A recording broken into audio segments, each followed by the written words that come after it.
Welcome back. Welcome back. Audie, how is your week going? It's crazy. I'm without childcare. How was your week? Oh, yeah, this is your first week, no Yeah, childcare. I've been living this life, so it's hard.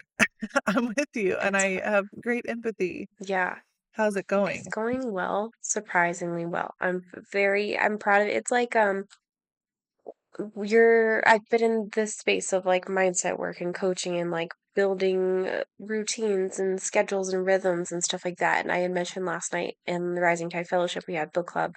And we were just talking about stuff, and in that moment, it just really equated like to like tactical level, like Navy SEAL level of like routines and planning and stuff like that. And I was like, it's gonna be ugly this first week a little bit, but it's still good. And I'm just like able to utilize that, and it's just honestly, it's been a learning experience and it's been fun. I've enjoyed my kids. Good. Yeah, I I am in the same boat, but I just hear, when I first started doing the mindset work, you too, like we first started doing coaching with someone else, like just learning, like, okay, how can I think about things differently? How can I strategize differently? How can I live a different way? And when I started, I honestly just kind of wanted to call BS on everybody. yeah, And some of the best people, January Donovan, the founder of the women's school, sometimes I was just like, maybe you're crazy. Maybe that's psycho. right, Like, like that's a little yeah, intense. And I have a very distracted brain. I'm not like diagnosed with anything. I've never looked, but I have a lot of things that look like ADHD. And I have a very hard, trying to work with me, like I have a very hard time. I'll say I'm going to do something and I literally don't remember in 2 seconds. Like I'll lay out my morning supplements and then just walk away from it. yeah. Like I'm the lady that leaves something on the burner daily. Like that's me. So, um, looking at these like super routinized, proper mothers that are Navy SEAL level was like really not appealing to me. And I honestly didn't think I could ever do it Yeah. or want to do it. But I just want to like celebrate you and kind of like show that that's the strategies that you're implementing actually help people like me a lot. Yeah. And it makes it where I can get distracted and the whole world doesn't like burn down, you Yeah. Oh know? my gosh, that's so true. That's so relatable. The if mom drops the ball, like everything falls apart. And yeah, this Yes. is just like we're putting up barriers to like keep the like it's a fire break or it's not gonna burn Yes. past this point. Exactly. It's like just these little strategy or little routines or little whatever it is, like the things that we're learning and putting in, even just your mindset, Yeah. the way you're looking at things. It's not perfect, but it's a heck of a lot easier than before I had them. And so, yeah, I'm celebrating you and seeing you in that. For my, do you have a humble pie? I do. I'm Yeah, doing let's it right hear now. My friend, my it. lovely friend Noelia, I'm calling her out by name on the podcast today. I love her. Hello, Hi, Noelia. Noelia. We love you. I had I had she and I were on Instagram, so we send each other like reels, and I think sending reels is the Gen Z love language. Like I Yeah. love to do that, and so I like every now and then I'll get a few from friends, but recently she sends me these like positive and like uplifting ones that are just so nice, and so she sent me this one yesterday. It was literally yesterday. I was sitting in bed. Hunched over like a maniac. And I've been finding myself hunched over a lot the last few days because I haven't been Oh, sleeping yeah. great. And so my body's just tired. And so I'm just like, I'm not holding myself up. And so that's why as soon as we said humble pie, I was like, at attention. Oh, I'm up.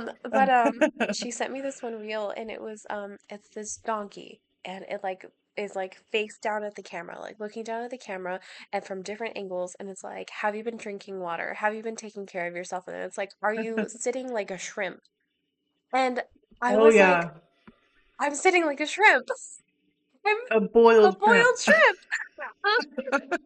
And so yeah, that's my humble pie is I've been sitting like a shrimp and I got called out on it yesterday by a reel and but she had no idea. And I just think it's so funny because I immediately was like, oh my gosh, I'm sitting like a shrimp. But also, thank you, Noelia, because you've brought this to my attention that I couldn't figure out why I'd been doing that. And so it was great that I now know oh, my body's tired. I haven't been sleeping great, and I need to put a little more effort into the not sleeping or sitting like a shrimp. Oh my gosh. That's funny that you brought that up because I read Dr. Caroline Leaf's like laughable funny memes on Hmm. Fridays. And she was like sharing a meme that said, "Me, why does my back hurt? Also me, sitting like a boiled shrimp." Yeah. And I'm like, "Oh, that's so it's just so real." Especially nursing, you just kind of get in the habit of Yeah. punching over your baby. Yep. Absolutely. It's just like, well, I need to make this as comfortable for you as possible, so I'm just gonna fold in half. Yeah, unnecessary. It's part exhaustion, part, all the things, Yeah. but yeah, totally. Boiled shrimp. Uh-huh. We're actually doing the Rooted Families course over here. So we're working on our posture and opening and breathing into our back ribs and Yeah. these weird verbiage that we don't normally use. And it's bringing great awareness to that for us too. So that's a very good timed Good. humble pie. Yes. Oh my gosh. Do you have one? Yes, it's kind of just like this whole week because I'm on 6 months of having the baby and taking back over responsibilities and trying to fully function. And then my kids are home for summer, my big kids, Mm-hmm. which I love. But also, there's that extra resistance now. So like in the morning when it's time to get up, there's resistance. Mm-hmm. When it's time to do our two chores, there's resistance. When it's time to do whatever we're doing, I mean, even sometimes it's just lunch and there's resistance. And I'm like, ah. Yeah. So it does feel a little bit, there's been some heaviness for Mm-hmm. sure. Um, some exhaustion.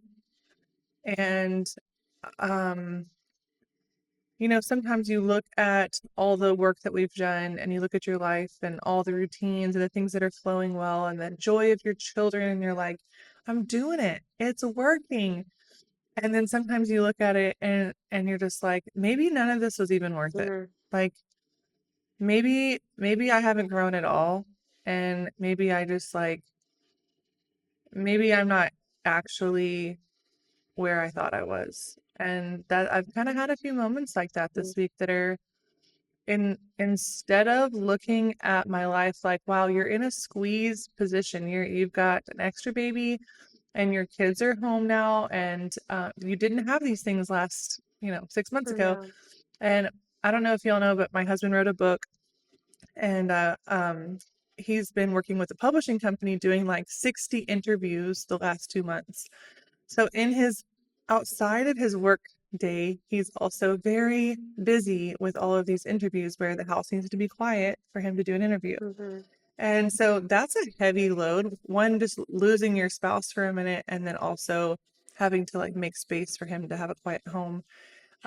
So it's just been squeezed, and I've been like accidentally turning to self-blame and like being mean to myself and Mm-hmm. kind of saying bad things about how far I've actually grown instead of just seeing it for what it is. Yeah. But My husband and I have started, he's been listening to the podcast, and so we've started using some of the same language. And I had mentioned that like we get so zoomed in and we forget like the 30,000 foot view.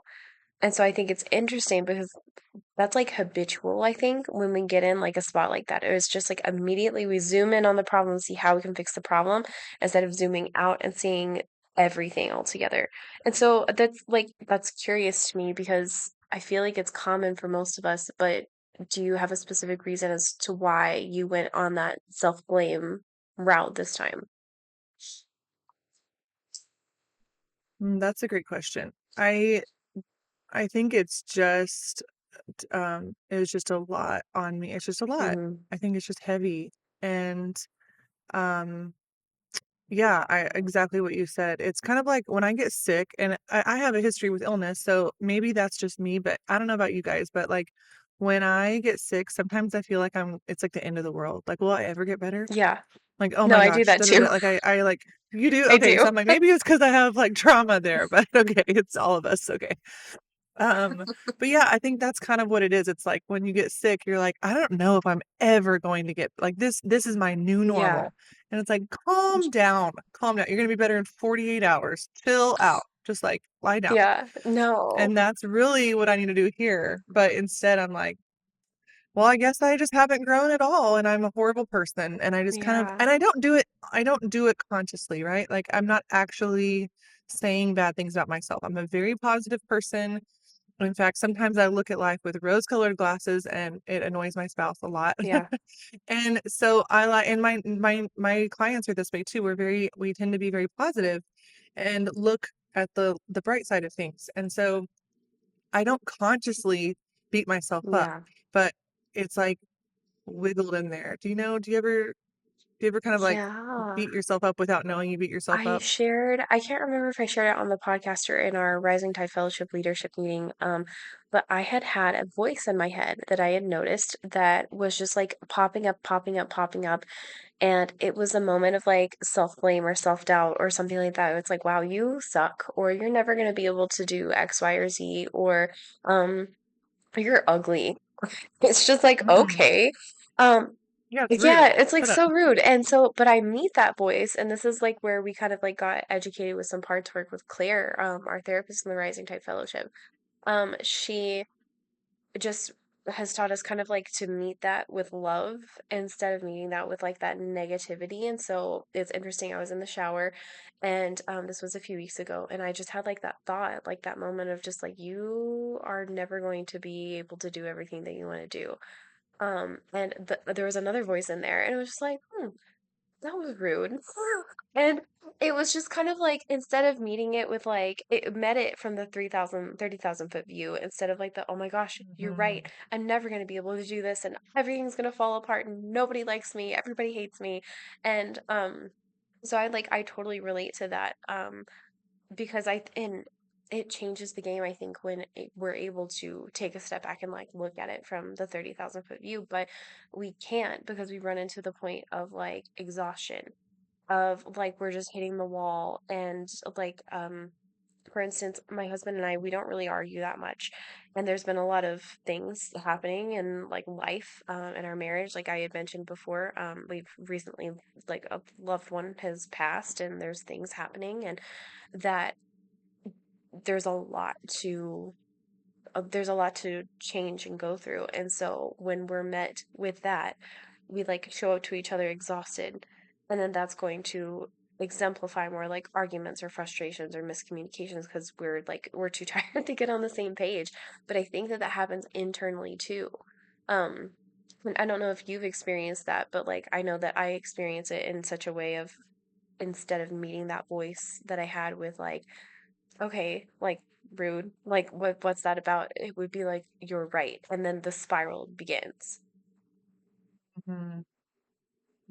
And I think that's really impressive that you can hear it and talk to it. Whenever I can, it's a lot easier. I think sometimes it just takes me a long time to that's part of the reason we're doing this like postural workouts and stuff is because I'm trying to like get more aware of what I'm really feeling and Mm-hmm. what's really happening.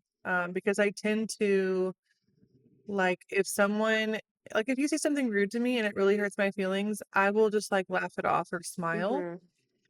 Mm-hmm. Um, like you could say something rude to me like 5 times and it starts to build, but I'm just like, oh, like I'm sure I understand, like she's probably having a hard day, or Yeah. she didn't mean that, or it's I'm hearing that wrong, or and so like I start to just not realize where my real energetic capacity is, where like Mm-hmm. my inside, where's my soul, where am I Yeah. feeling in my and what am I feeling in my soul, and um that's where I don't always catch that I'm being harsh on myself because it's not Mm. just exhaustion like sleepiness. It's exhaustion um like I don't want to be around people, Yeah. or like I want to pull back and like just get in bed, or I want to like veg out and like sit in front of the TV and not do anything or scroll on my phone. Like it's like a spiritual exhaustion Yeah, almost, a soul level that's exhaustion. so true. Um, a soul level exhaustion. That's so good. I think myself and my clients, like when we experience that exhaustion, we like go into, we're not, I don't think we often mask, but I think we go into like masking mode when we're at the brink of like, okay, I have literally nothing left to give, because we don't want to upset the people around us. If that makes sense, or like if we're in a like living in a household with our abuser or something like that, where like we will first let our needs completely go. Like no Hmm. like we're not going to pay attention to ourselves. Like I was telling you right beforehand, I had washed my hair, and my bangs were greasy. They were so greasy, and I had gotten to the point where I was like, I could go like 5 to 6 days in between washes. And with postpartum, I had to pay attention to my hormones with like it heating up outside, like my body's producing more oil, and so I probably need to wash my hair more often. But had I not realized that, I would have just like let my greasy bangs stay. And I have to be paying attention and on top of myself. And that's something that I notice, that if I'm not paying attention to those little things, or like maybe I like wake up and get my day started and I realize, oh, I haven't even brushed my teeth, like that's another sign of like, oh, like I've like let that go. Um, but yeah, it's the That exhaust yeah, exhaustion. that exhaustion. It's not just, oh, I'm tired. It's like I am forgetting. It's like I've got the wrong shoes on my feet. Yes, like you're fried. You're You're fried. just Your nervous fried. system is fried, your body's fried, your soul's fried, your mind is fried. This is where we're just like social media scrolling Mm-hmm. or eating junk food or Oh yeah. whatever it is. Like, yeah, that's you mentioned beforehand too. Like, another sign is like if you're eating stuff that you don't normally eat, Yep. that's junk, and that hurts you, and you're like, wait, what am I doing? Yeah, no, it's like, well, It's this is going to make me feel better in the moment, so this is what I'm going to do. And then long term, it's just like, it's not making anything better. It's kind of the same thing uh, with like really any of like vice you could say. It's like, well, I'm going to have an extra glass of wine tonight because I'm going to feel better right now. But in the morning, I'm going to wake up with a headache and I'm going to regret it. I'm going to be mm-hmm, passive aggressive with my husband, because that's yeah, what's going to make me feel better if I can be a little bit snooty. And then we're going to start mm-hmm, this like trail of resentment. And I think it's so interesting how we do that. It's crazy how we do it. yeah, Um, but it's almost like we bought the lie that if we're fried, um, it's like we lean into our coping mechanisms or our comfort, and that comfort is going to make it better. But it's like we talked about before, where we have to lean into the squeeze and lean into what, like looking in the mirror and seeing what the problem actually is. And then taking that 30,000 foot view and saying, like, okay, like I see this and I honor this, and I can see, like, you talk about 25 steps before how we got here. Um, and now we get to move forward. I don't know how your clientele yeah. experiences that, but it's hard. It's hard to do that.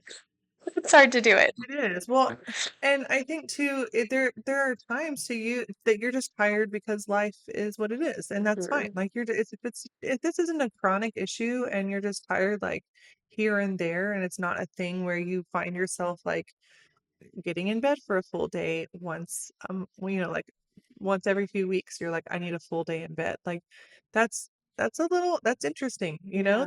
that's chronic. You're feeling so exhausted that you can't do life monthly. There's something there. Or if you're finding weekly that you're like I need to completely zone out and just eat junk food and like scroll my Yeah. phone. Like there's something there. You're saying it's almost like reminding me of scripture when it's like teaching us to be sober Mhm. and teaching us to be alert and ready. And I was my kids were asking me like about alcohol and drugs and different things. They were asking me like what is, and I was just explaining like, you know, some of the like alcohol can be used in light um ways, but it's that sobriety that we're called to. It's that being alert and ready that we're called to. And it's kind of calling me out a little bit because this is something I struggle with. It's something that was modeled for me. I've talked about it in here before. And I've seen it before in my life. Like my kids and my husband can attest. Like I would just go and have like a dark day Mhm. in my room pretty consistently because I would overproduce, overserve, Mhm. mask, like cover up with a smile all of what was really happening for me. All of my frustrations were just like, that's okay, I'll just deal with them, it's fine. Yeah. And then need a day to rest because it was too much. And that is not so it's like I honestly like wasn't sober in Mhm. that. I mean, I wasn't drinking, but I'm saying I wasn't sober because I was so zoned out and like I don't know how to describe. I just it wasn't Yeah. life fully alive. It wasn't man fully alive. Yeah, no, I'm like it sounds like, and that's another thing that the Bible interpretations are so interesting because we think the word sober, we think drinking, we think drunk, okay, and shouldn't drink or be drunk, but sober mindedness is so, it's more than just being sober. It's like being alert and aware. It's being self-aware. It's being aware of your surroundings. It's being aware of like of much, much more than just the, oh yeah, I'm not drunk, so that means like I'm good. Like, no, that's not what we're talking about. That's not the Yeah, level we're at. mindful. Mindful, exactly. Oh, that's the word. That's the word. Mindful. And that's for me was like the big red flag. It's like, oh, I really don't want to live this way anymore. I was telling my spouse, like, we designed our house in Hamlin to have tiny bedrooms, big open living room, like with giant windows and doors, and then a huge, we called it our second living room, a huge front porch with lots of stuff out there, and then three different activities like out in the field Mhm. because I needed the physical environment to pull me out of my dark bedroom. Mhm. And it was incredible. It worked. It really did. It was so helpful. But then when we moved, I was like, honey, I'm scared. I'm Yeah. scared that I'm going to revert back and go back to that. And it's really not about the environment. It's what I've learned in this new house. It's Yeah. really about me addressing the exhaustion. So the question Mm. is, why do we get this like soul levels tired where we were like, I don't even want to be sober minded anymore. Yeah, no. My my niece would say my niece would probably resonate with the fact that they are treating life like a checklist where it's like I have to do these things so things look good and so that this person doesn't get mad at me, so I don't like this isn't going to continue like an abuse cycle of some sort. Um which is a lie because it's going to continue anyway. Um it might not be as intense, but we have kind of like convinced ourselves that the reason why certain things happen are because if we don't get X, Y, or Z done. Um, and I don't know if that is like elaborative enough, but like I don't know how your niche does it. But mine is just very much like we have boxes to check, but like that deeper meaning and that emotional connection with ourselves and with others isn't happening. Mm. This it's funny that we're here because in every coaching session, like at least once with every client, but usually um often many times with every client, um there's this point of pain with exhaustion or with tiredness, with Mm-hmm. frustration.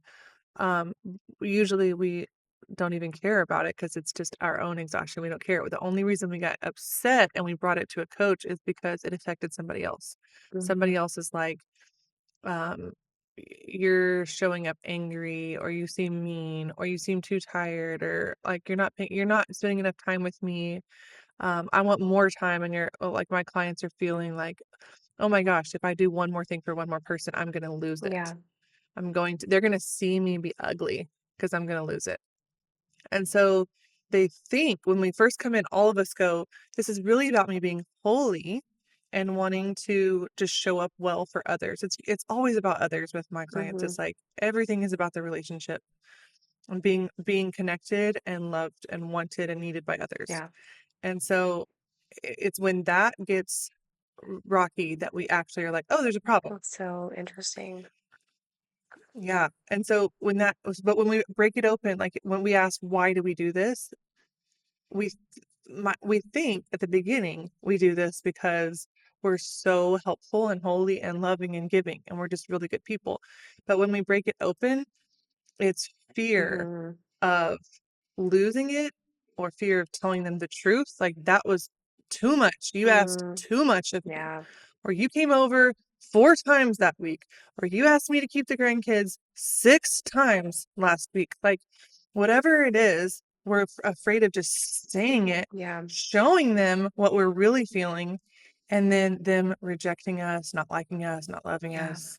But that's way down deep. That takes a little effort for me to get that out of a client. No, that's so true. I think when mine show up, I think that it's more of a because it's similar, like it's super similar. And I think that like this pattern is something that all of us will go through at some point, but it's gonna look different for each like individual temperament, right? And I think for us, it's there's something wrong with me. So like in a relationship, or like I could say specifically like my relationship with my mom, it was like I would bring up something that I didn't like or something that was hurting me. And she's like, I don't know what you're talking about. Like this is fine for me on this end. And so then I internally, I think that's the reason why I started to go to therapy in the first place. Was I was like, there must be something wrong with me. Like I genuinely thought I was like, I'm gonna show up here and she's gonna fix me and she's gonna help me like navigate through this because nobody else sees this. Like I am the only one that sees it. And then you start to like break those things open and come to find out like, hey honey, like It was it was her. her and that's okay. And there's kind of like this elephant in the room now of like I have this knowledge that it's not just me. It could be me in certain things, it could be her in certain things, however that goes, but I'm not crazy for thinking what I was thinking. And so then that I think is where this this exhaustion comes in because we gain that awareness. And I think a lot of my clients have that awareness of like, I know what the problem is. I can see the problem. It's this relationship with this person, or I need to put a boundary here, whatever it is. But we do the thing that we, like I said, move into masking, which I think is like one of the lower levels where like we're about to like break through the ice here, right before we can hit rock bottom or exhaustion, and we're like, I'm just gonna, everything's fine though. Everything's fine though. Everything's fine though. There's a giant elephant in the room, but everything's fine though. It's like, yeah, there's a lion. It's biting off my leg, but everything's good. Mhm. But it's not. It's not. And we have to be able to kind of like take that step back and be like, what am I avoiding? Like, what am I just like checking off a list instead of actually like pursuing and understanding, and evaluating? And I just think it's so interesting because relationally, it just shows up so different for all of us. Mhm. That's really fascinating to think about it, especially because we have all different levels of relationships. Yeah. So you're talking about like with an abuser and someone that you love and that you want to stay in relationship with. Hmm. And so that looks like something very different from someone who's just draining you, Yeah. but who's not unsafe to be Yeah. around.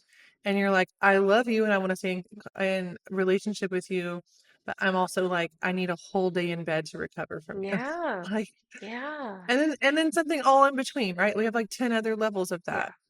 Yeah. But those all look very different. But the masking word that you're using, I want to make sure everybody understands it. Like, it's where your spirit inside of you knows, like, this is too much. Hmm.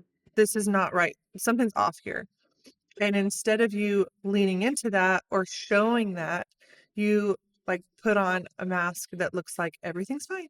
Yeah. And you don't show the person who's frustrating you or overwhelming you or draining you. You just show them like it's fine. And it doesn't have to be a smile. Maybe you show a tired face or a stressed face, but you don't show what's really going on, Yeah, oh my gosh, right? that's so true. You just like that totally clicked for me. You don't show them what's really going on. It's like, yeah, I can be tired and exhausted, but it's like, oh, this is like, I don't know, my husband and I are having an argument, or like the kids are just draining me, or whatever it is, but that's not it. It's seven other things. And those are the real problem.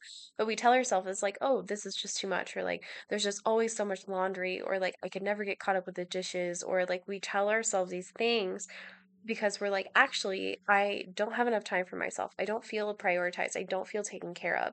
And so that's, yeah, the complete, like, we're just putting a mask on that. It's like, nope, that's not it. It's something else. Oh my gosh. I have an example from this week, and my husband knows that I talk about him in here, so we're cool. But I was like, I don't know why I'm so upset. Maybe we haven't slept well. And I gave like three excuses, and then like 5 minutes later I was like, no, it's because you haven't held the child today, and it's like freaking 7 p.m. That's why I'm overwhelmed right now. Yes, come get the child. And that is so hard for me. Yeah. That's so like for years I would just like lie to him and lie to me accidentally, stay Yeah. exhausted and carry the weight and just sham wow all the stress in the house. I got it. Yeah. And wonder why my shoulders are getting bigger and more hunched Yeah. over and I'm sitting like the Sitting boiled like a shrimp and shrimp. yes. It's like, oh, and that felt like a big win for me. I Yeah. was kind of like, oh no, that's not me, that's you, sir. Please come help. He's like, oh, my bad. Yeah. Okay, coming. Whoa, being honest there, Whoa. Regan. Yeah. But it's good. He likes it too. He's like, good. Like, I'm tired of you having these, like, where you hit the wall and then Yeah. you talk to me. Like, just talk to me throughout the day about what's going on. Yeah, no, that's so true. Wow, that's relatable. I'm just thinking, I'm like, I do that with my husband where I'm just like, oh no, it's fine. It's actually this, it's actually this. And yeah, and then it comes out later after everything's finished. And you're like, well, I finished the dishes and I did this and I did this and I did this and I'm really freaking frustrated because I did it all by myself. And he's literally like, just you could have asked. Like, and I think it's interesting because, and this is a side note, but like in our culture right now, it's very much the mental load of motherhood. And there's a lot of Hmm. women that are like, men need to anticipate more of our needs. And I'm fully on board with that. I think that absolutely, like, we need to be able to see him and everything that he does. He needs to be able to see us and everything that we do. And so it would be nice to like anticipate. My husband anticipated the other day I hadn't gotten to the dishes and he just takes his butt in there and goes and does the dishes. And I was like, thank you. Like, I need that. Um, Hmm. but there's plenty of times where we don't do that, and there's plenty of times where we could just a need isn't being met, and we could literally just talk and we could ask about it, um, but we don't because it does the same thing that it when he did the dishes and made me feel like this. I was like, I'm a failure. I am not capable of doing all this. Like I said that I could figure Yes. this out without the babysitter, and I am having a rough first week, and like what if I'm drowning and what if these things, like I haven't kept up with the laundry, I need to vacuum, like the dog licked the windows and now like the big pretty windows have the slobber marks on them. And I was like, I haven't even cleaned that up, Just reminding me of my failure. reminding me of my failure constantly. And so I think it's so interesting because we do that. We just go back and we remind ourselves of our failures, and instead of taking a step back and looking at it with compassion, it's like, okay, what is the elephant in the room? What am I avoiding? Like, why am I actually doing this? We just don't do it. And we just cover it up and we bury it. Um, but it's a zombie and it will come out of the grave and it will come get us. It is coming to eat Yeah, you. it's gonna come and eat us. So for you and me, both of us have very safe husbands. So we have to work on being more able to not beat ourselves up and ask for help. And like I totally relate to your story right now because same kind of thing. I'm like, well, my husband carried the whole load while I was very pregnant and sick. And so I should be able to do it now. And why am I not able to do it? It's like, because I have a baby and he didn't have a baby. That's the difference. Yeah. So we're not going to just like call this like equality. No, this is very like we need different things. So it is equality. We need different things. I'm doing a lot of things that he was not doing.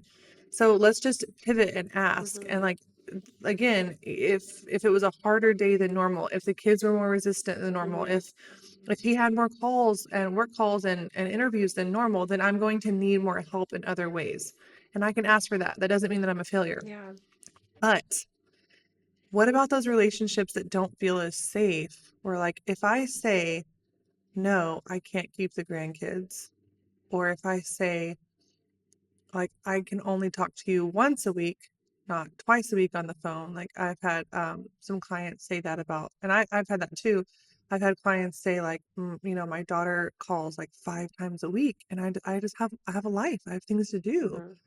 Mhm. And that's such a nice problem that your adult daughter calls you so much, but also not. It's a real problem. And so but we're afraid a lot of times to be honest with those people. Mhm. And I think that's where, like, if this is a good time for me to kind of share my recent story Yeah, about that experience with me, will that go here? Will that work I out? think so. I recently had a family member, and I've talked about it a little bit in here. Very much like Audie, I was like, well, she's perfect. If there are any problems, it's me. And I need to work on myself and figure out how to be more accommodating. And that's very nice and very humble, but it was totally dysfunctional. And I was finding myself I just drained. I was so drained Mhm. after a phone conversation, after a text. I didn't know why. I was just like I was working so hard to meet her needs and her requirements, Mhm. shall we say. And I didn't realize they were requirements because I thought we were on equal footing. I was just working really hard to keep things good. And I realized after a while, like, okay, I don't think I feel safe telling her what I need. Yeah. I don't think I feel safe like telling my husband, hey, this isn't me, this is you. Come help. Like, I don't think I can say that to this person. But I'm going to try. I'm going to start with a real gentle way of saying, "Hey, I've noticed that I tend to not tell you what I need, and I kind of let this relationship get one-sided where I'm meeting your needs a lot. So I'm going to just make some adjustments so that I can get some more needs met because I know you're so loving and so kind and you love me so much that you'll meet Yeah. those. I know you want that and you don't want me to hide my needs from you." And when I shared that, she lost it. Mhm. Like full on attack. I'm crazy. I need mental help. Yeah. I'm attacking her. I'm attacking her marriage. I mean, just the accusations were all over the map. Yeah. And if I hadn't been doing this work, because this has happened before, actually, like 8 years ago, this happened with the same person, and I internalized all of it, and I was like, yeah, it's me. I'm the Yeah. problem. I'm the jerk. I have to go get help. I must have a mental illness. She says I do. Yeah. So this time I was like, oh, this is like textbook unsafe person that I'm being around. And this is why I'm drained all the Yeah. time. And so just, I don't know, what's coming to your mind when you hear That's that? so interesting. It's so like it's so familiar for just the way I grew up, and I'm like slightly triggered. But it's so no, Sorry. you're fine. It's so true and it's so relatable. And I think it's interesting because like some people are stuck with that person.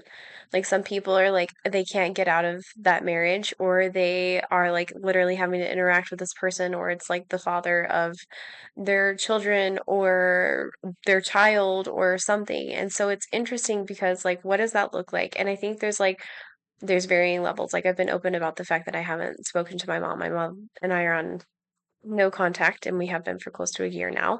And I think it's really interesting because there's varying levels of like managing that and managing how that affects you. Like for me, the reason why we went to such an extreme is because it was causing me like I believe that it's a huge piece of why I have been struggling with autoimmune disorders for the most of my life. My body goes on the fritz, my nervous system goes on the fritz when this interaction with her takes place, and even just her presence, it's like my body's just like I can't do this. And so Yeah, there's a threat in the there's a room. threat in the room, Yes. and it's crazy that it can reach that level. But I mean, like there's books like The Body Keeps the Score when the body says no, that or Mm-hmm. like actual like science is proving that this happens. Um and Mm-hmm. so yeah, it sucks. But also I have put Hashimoto's in remission. Like, and that I have put an autoimmune disease in remission, which is huge. I am on no medication. And that I think is, like I said, an extreme. I am an outlier. I am an extreme case. I have a lot of clients that are also outliers in extreme cases. That's why I do that with what I do because that's not as common. But I think that there's ways to manage those people. There's ways to to kind of like and I think it's all built in our self-image. I think that if we have other support people, we have other people to also go to in a good community that surrounds us, which again is why I love the Rising Tide Fellowship so much because that provides community specifically for my clients who don't have that community, who are like searching for that and they don't have somebody else to like lift and raise them up. And the reason why that's important is because building up that self image helps us be able to take that situation, like you had said, um, with this family member, of I'm not crazy. And there's people here to remind me that I'm not crazy. And you can, and I know that you've like navigated and managed that a bunch of different ways. And it's given you the power to discern that, the community aspect of it. It's like I have somebody that's reaffirming me that I'm not insane. I trust them. They're in line with the Lord. Um, and it's okay that I have this disagreement, or it's okay that we're not on the same page here. And I have the choice to do what I need to do about it. But building that up and getting there takes a lot. It takes a lot of figuring out. It takes a lot of exhaustion walls. Yes. I don't know if you remember, but I actually brought this situation many times into the Rising Tide Fellowship and asked for Mhm. coaching. You remember that? Yeah. And it was so great because I needed someone to tell me, like, am I the bad person?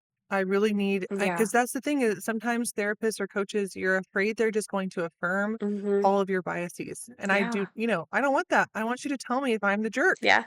And so that's what's so helpful about showing like, okay, let's just like organize your thoughts and organize the facts here and pull the emotion to the side for just a minute just so you can see the clear facts. Mhm. And let's also do something with the Yeah. emotion, but let's show these two, let's use both of these parts wisely. The emotional aspect to bring you the comfort of Christ that you need, but also the facts. Here are the facts. Here's what's playing out. Like if you were reading this in a book, Mhm. this is what's playing out and what is right and what's wrong here. And so often I have to say like this is borderline abuse and I need to bring in a therapist. Like this is either abuse or borderline abuse and the person just had no idea. When I brought this into the Rising Tide Fellowship and asked for help, it was I still remember one of the questions after like you guys helped me look at all the facts and to see it clearly like this is you, this is her, this is what the situation is. And I was asking you guys, so what do I do? So what do I do? Because I Yeah. was working so hard to make her happy. And I remember, I think it was Ryan that was like, and Ryan is such a good Christian. She's so holy. She's so sacrificial. And she's like, Regan, what do you want to do? And I'm like, I'm not allowed to do Right. that. Am I allowed to just choose what I want to do? And she's like, what do you want to do?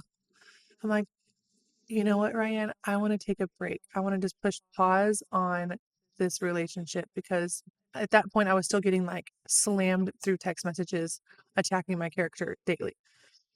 And I was like, I just want to push pause so that I'm not, because again, my body, same thing. My body was like on high Yeah. alert, expecting that text to come in and it just like wrecked a few hours of my day. And so it was so nice to get that permission to say, you can just push pause Mhm. on this relationship for a while. Just tell her, like, hey, let's push pause. I don't want to receive any more ugly text Yeah. messages. So I'm going to block your number for a little while. And that's what I had to do because the text messages kept Yeah. coming. And we'll try again when you're ready. Like, you send me an email when you're ready to be nice. Like, and we'll talk. I want to be in relationship with you because I love you. But I don't want to do it with like this. Mhm. And I think probably some people listening right now are like, oh my gosh, would that happen if I told this person who's draining me and wearing me out, if I told them like, no, I can't do it Yeah. today? Would they cut me Oh. off? Yeah. No, that's so that's so real. Like just showing up that way, showing up I um I'm trying to think of how to explain it, but it's like showing up in the sense of I knew my body was telling me no. Like my mind was telling me no. I knew that it wasn't going to go over well. I knew that there was going to be frustrations. I knew that there were going to be boundaries pushed and broken. And like there still has been, like even like a month ago. And it's so hard. it was so hard. Like, it's so hard to imagine taking a close family member and saying, I I love you so much, but I can't do this. Like, I can't do this. And I think that that's something, Reagan, that stared me in the face for years because I was like, I'm just gonna avoid it. Like, I cannot fathom that. Like, that would be so helpful to be able to take a step back and a step away from this. But I know that I'm going to get slandered. I know that people aren't going to understand. I know that I'm gonna be looked upon by like people I know and even strangers like, oh, she's cut off her mom. Like, what an awful human being. But nobody's gonna see the other side of it, that it was literally tearing up my body, that I've cried so many nights and thought like, what am I gonna like, how do I do this? Like, how do I not have a relationship with my mom? Like, and I have such a mother wound. But it's literally been necessary for me to reach new levels of growth and to reach new levels of growth, meaning not just healing, not just mental health, not just feeling better emotionally. I am closer to God than I think I've ever been in my life. And I think it's so interesting the way He asks us to do the hardest things in the middle of that squeeze to get us to that point. But I don't think I genuinely don't think there's any other way to do it. And it's not our job to strategize around the problem, but it's our job to say, yes, Lord, I will carry my cross. I will bring my son up that mountain and I will sacrifice whatever you want me to sacrifice. Um, My reputation in this case. yeah, my reputation, my reputation. Absolutely. Ah, I work with client I just this weekend I work with a client just doing this exact thing because none of us feel safe enough to do this. mm-mm. Or that's why we haven't already done it. Because our bodies are like, no, no, no, no, no, Yeah. no, no, no, no, no. I had people tell me all the time, like my husband is at like level 8 abuse, but God hates divorce. So I'm just gonna keep doing hmm this as my body gets sicker and sicker and sicker. Like I'm not promoting divorce. I'm a life coach. I'm just listening and helping and guiding and letting the Holy Spirit work. I think marriage is so sacred.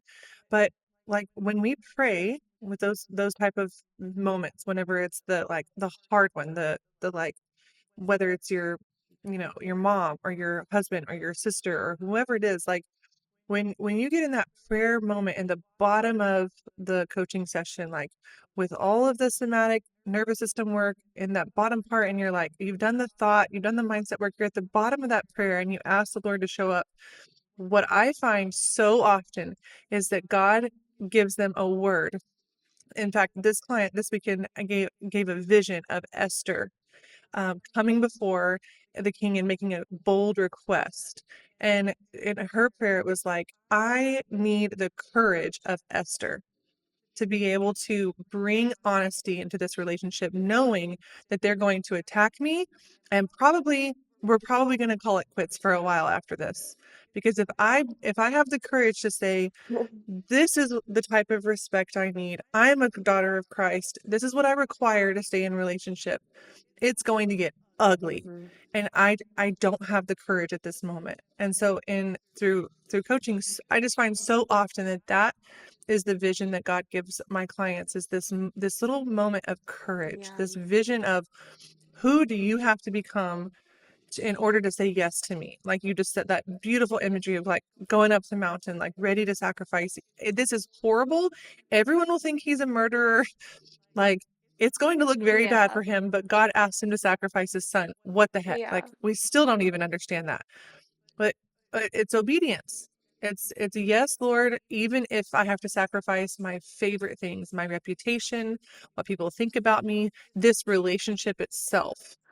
Yeah. I think that that's so true. And I think that that's where coaching specifically comes in because a lot of us think that we have to do it alone. And we don't have to do it alone. And even when we do try to do it alone, like most of the time, like it doesn't, like I remember for so long, like getting to the bottom of that prayer, and the Lord's like, you need to separate yourself. You need to separate yourself. You need to separate yourself. And I was just like ending the prayer with, okay, well, I can't do that. So let me know when you have something else.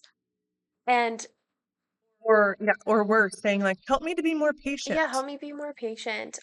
Maybe if I just try this other thing, I just need to exhaust all options. And it's like, honey, you exhausted all options by like 17. Like you should have like there's so many other things that should have been done way earlier, but I didn't have the self-confidence. I didn't have the and that's another thing with my niche because specifically a lot of them are like abuse victims, narcissistic abuse victims specifically. There's this isolation factor because it's so shameful to bring up the things that we've been through or the Mhm. things that are happening to us. And so we don't have that person to like connect with. And so that's why that's the whole space I hold for my clients is like, no, I will be like the guiding torch. Like I am going to like walk with you.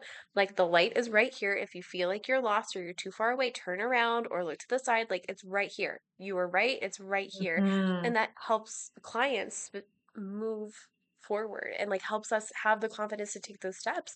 Um, because you're exactly right. It's I just need to be more patient or I could never be like Esther. Like I'm not called to have like that temperament or it's going to blow up and I just that's going to affect so many other family members. Like I've heard the same thing of like I don't want to divorce my husband because I've heard that divorce is so difficult on the kids and it's like you guys fighting and him being passive aggressive or like even worse like actually aggressive like that's probably hurting the kids too. And for some reason, because it's the situation we're in and the situation that's comfortable, we would like to look at that and keep that up here instead of imagine something that's different and facing something that's uncomfortable. Mm. And again, we don't have an opinion on your Yeah, life. Like when you come in and you share that stuff, I don't know what God's calling you to do. My job is to help you figure out what God's calling you absolutely. to do. And you know really Yeah, quickly. Then it's feeling safe enough to yeah, do it. That's our next like so making that turn. I think this is the episode where it's like, guys, like draw a line in the sand. yeah, Draw a line in the sand and we are ready to walk across it. We're ready, like it's you don't know how to, you're not feeling safe enough to do it yet, but you're screaming like, it is time. It is time. I have known this. I realize it. I'm hearing it. I'm relating to it. It is time to walk across that line and not look yeah, back. But I don't feel safe enough yet. And we're going to break that open in the next episodes. But like, draw the line yeah. already, walk across it. Walk across it. Exactly. And a clear question, like for my clients, they've definitely known. Like most of my clients know.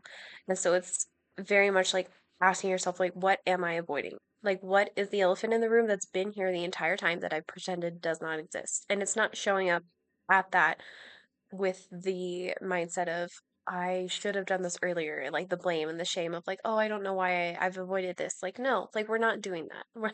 We're not showing up with that Mhm. mindset. We're showing up with God is calling me to face this. And it is my job to answer him. It's my goal to say yes. So if we're going to say yes, what the heck is it that I've just left there? Like what is the giant mess? Like you had mentioned a couple episodes back coconut oil. Imagine you just leave the coconut oil on the floor. Like that's going to turn into so many problems. Yeah.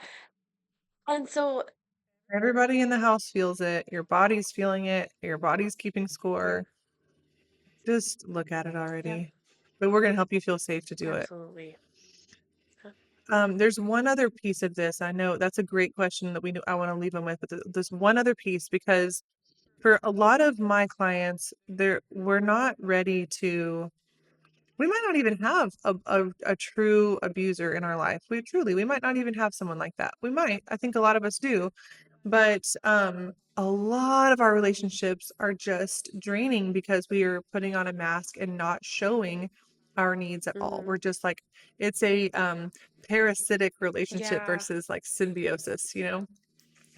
And so I want to give an example of you and me because you and I have had some struggles. Like this is the reality of owning a business and being business partners and doing all of these different things. Like obviously conflict comes Yeah. up, but it's different. This work still has to be done. And because when you're working with a safe person, then again, we're still learning how to take the mask off and Mhm. say, this hurts me, when you say this hurts my feelings. Or when you do that, it makes me feel like you don't value Yeah. me, or whatever it is. So Audie and I, like you and I are working on saying those things clearly, being confident enough to say that and know she's not going to leave me. Yeah. She's not going to cut me off. We're not going to look up and be like, well, this business venture's over. We are safe enough to know that we can volley these feelings and our needs back and forth Yeah. in a symbiotic, loving, healthy relationship. Yeah.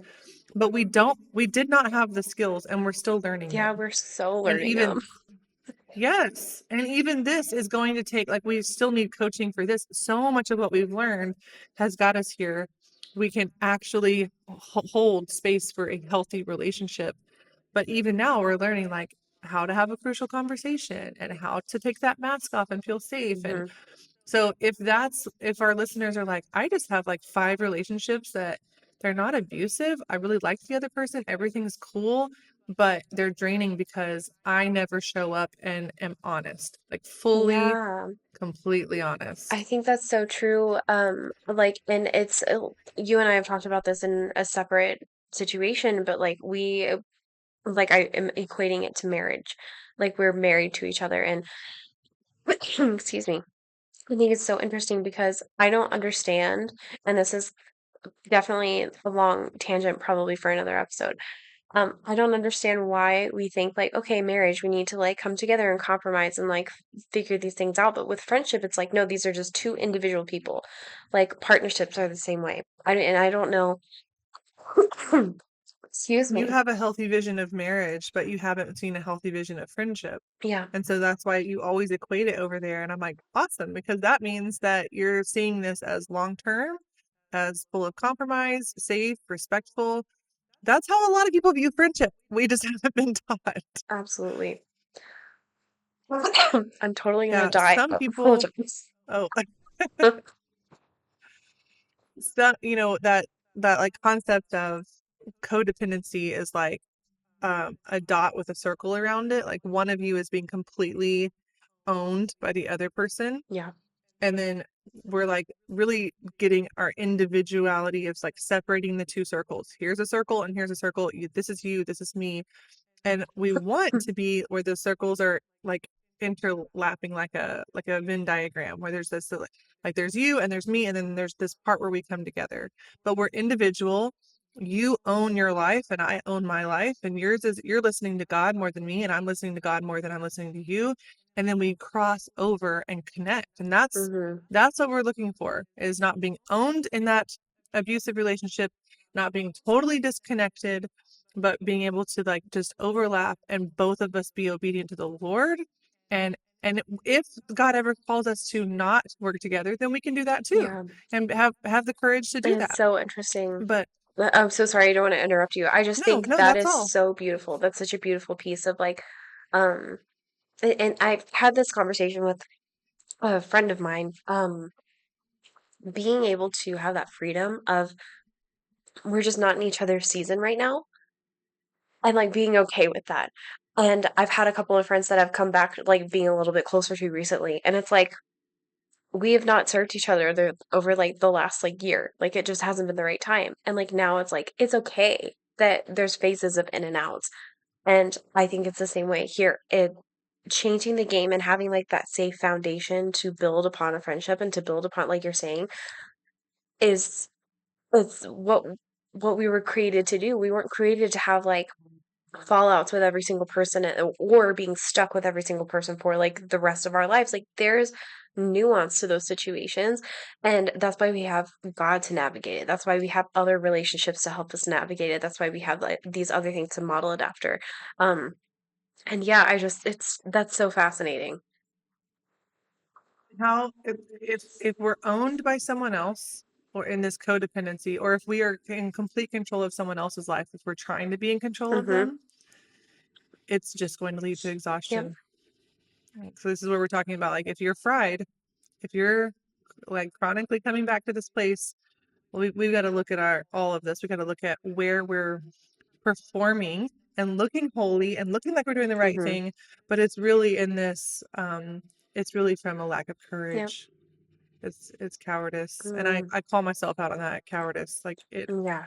that is what kept me in that relationship for so long. Yeah. It's just cowardice. Yeah. It was fear, I think, for me. I was like, I'm gonna lose everything. Um, and Hmm. I did lose a lot. Yeah, you kind of do lose a lot. You really do. I did too. I mean, not as much as you did, but I did too. It's like when you make that choice, a lot of people are going to come out and attack you, and you're going to get cut off from a lot of things, Um, which is so funny. They're like, don't cut people off. And if you do, I'm going to cut you yeah. off. Okay. All right. All right. See you in the hallway at therapy. Yeah. uh,